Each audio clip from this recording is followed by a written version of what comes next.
꽂으셨네요. 전화 받아볼게요. 네, 시청자님 안녕하세요. 네, 안녕하세요. 네, 어떤 종목 가지고 계세요? 카페 24식 네, 24.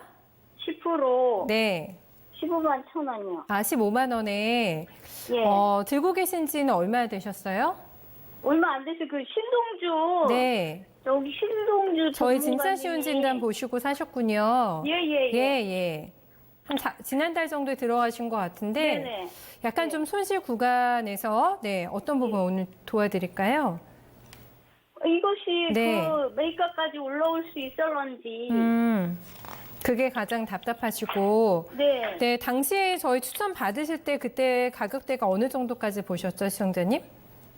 그때 네. 18만 원 정도. 해줬고요. 네. 신동주 전문가님이 14만 밑에는 지금 저가다. 네. 매수해볼 만하다. 그렇게 해갖고 제가 산 거예요. 네.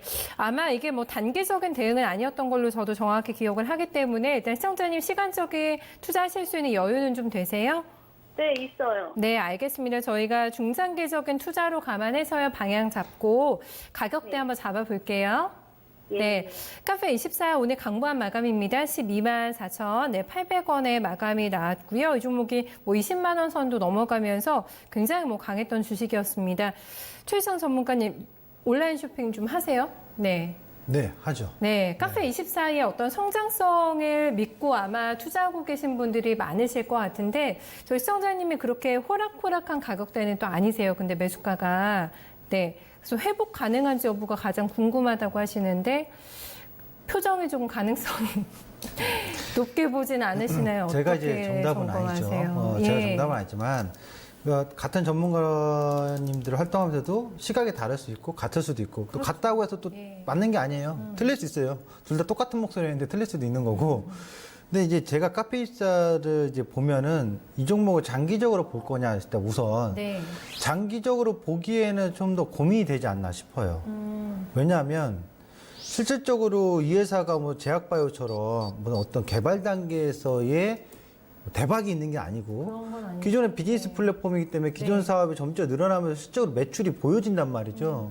그러니까 재무 상황을 딱 보면 이 회사의 전년도 매출이 1,400억이고 네. 영업이익이 74억이에요. 이 회사는 이제 테슬라 그 상장 특례로 해서 들어온 1호 기업이에요. 네. 그러니까 상징적인 게 있겠죠. 네.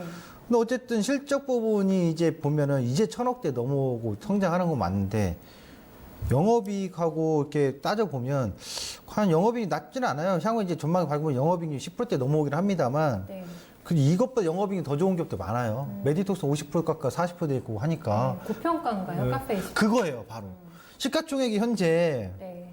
1조 2천억 정도인데 이 매출과 그래 매출은 좀 적어도 앞으로 영업이익이라도 높으면 그래 1조 정도는 충분히 적정 주가할 수 있어. 더 성장하면 더 높게 평가할 수 있어라고 볼 수 있는데 이 회사가 영업이익이 굉장히 높게 나올 가능성은 좀 희박해요. 왜냐면 이 회사가 B2B가 아니라 B2C로 봐야 되니까 중심이 개인이라든가 중소 쇼핑몰 운영자들에게 플랫폼을 제공하는 서비스라서 결국 거기서 마진을 크게 남기기 쉽지 않을 거란 말이에요. 그러니까 쉽게 말하면 인터넷 골목 상권이라고 보면 돼요. 네.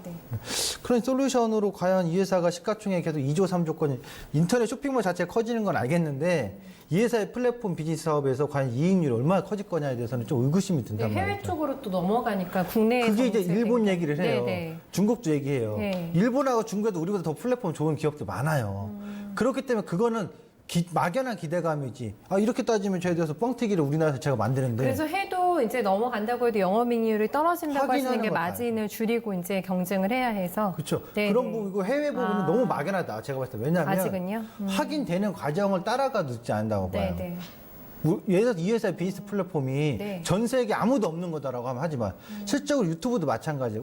SNS도 마찬가지예요. 우리나라가 예전에 먼저 했었던 건데 결국 미국 시장에서 따로 똑같이 한 거잖아요. 유튜브도 사실 우리나라 개인 방송 있었어요. 국내에서도 아프리카. 그리고 또 SNS도 페이스북 이런 것도 마찬가지예요. 네. 그 뭐였죠? 도토리 주고 하는 거? 싸이월드. 네, 싸이월드 있었어요. 네. 그래서 결국 우리나라 기업은 세계화 글로벌 기업이 안 됐던 거고 미국에서는 세계 글로벌화 시킨 거거든요.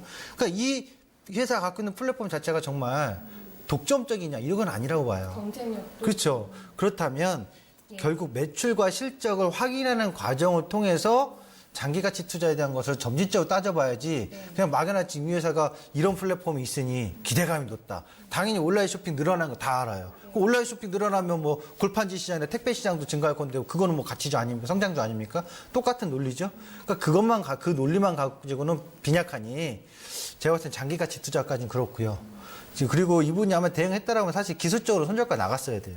차트 한번 보면 설명 드려보겠습니다. 그래서 이 회사는 몇 가지 비교할 만한 기업들이 있어요. 비슷하게 올라왔던 흐름이 이제 이 차트에 카페 입사잖아요. 그러니까 B2B 해가지고 전자생활에서 발언하는 이제 더존비즈원, 그 다음에 비즈니스원. 네. 지금 화면 보이시죠? 같은 흐름에서 같은 구간에서 카페 입사도 같은 어떤 트렌드하게 상승을 보여줬어요. 그리고 제가 이제 기술적으로 흐름 분석할 때 그 중에 하나지만 블랙라인 이 기준선이 하회했단 말이에요. 네. 보시면 위에 떠 있을 때는 계속 아래로 떨어지더라도 계속 상승 방향으로 올라가는 매수 우위 영향이 강한데 떨어지고 나서 한 번 반등 줬는데 또 떨어졌잖아요. 네. 그렇다면 만약 매수가가 이때쯤이라면 여기서 도전해 볼 수는 있었겠죠. 그러면 직전 저점 깨지면 매매 대응으로서는 컷하고 나와야 되는데 이분이 장기 투자로 들어갔기 때문에 컷 안 했단 말이에요. 그러면 제가 첫 번째 포인트에서 이슈 다 설명드렸듯이 장기 투자는 저는 좀 불안불안하다. 네, 확인 과정도 필요하다고 보고 매매 관점 본다면 다시 13만 원. 다행히도 빠르게 반등을 줘요. 지수 대비해서 빠르게 지금 반등을 같이 주고 있기 때문에 시장이 조금만 더 반등 줄 때 이 회사는 13만 원에서 14만 원대까지 13만 원 후반대죠. 14만 원 초반에서 13만 원대는 반등을 주어질 테니까 그 시점 왔을 때 매도를 할 건지 아니면 본저가까지 조금 더 보다가 매도할 건지 결정을 하시면 될 것 같아요. 네, 알겠습니다. 시청자님 저희가 목표가를 그 언저리 정도로만 조금 잡아드릴게요. 14만 원에서 5만 원 그 밴드 사이에서 매도 타이밍을 조금 잡고 나오시는 게 어떨까. 워낙에 투자 기간을 좀 길게 잡고 있는 걸로 저희가 생각하고 봐드렸는데 거기에 좀 적합하지는 않다라는 의견으로 저희가 정리 도와드릴게요. 네, 네. 잘 알겠습니다. 네, 대응 잘하시고 궁금하신 점 있으시면 저희 다시 찾아주세요. 네, 네. 네, 감사합니다. 카페 24 봐드렸습니다.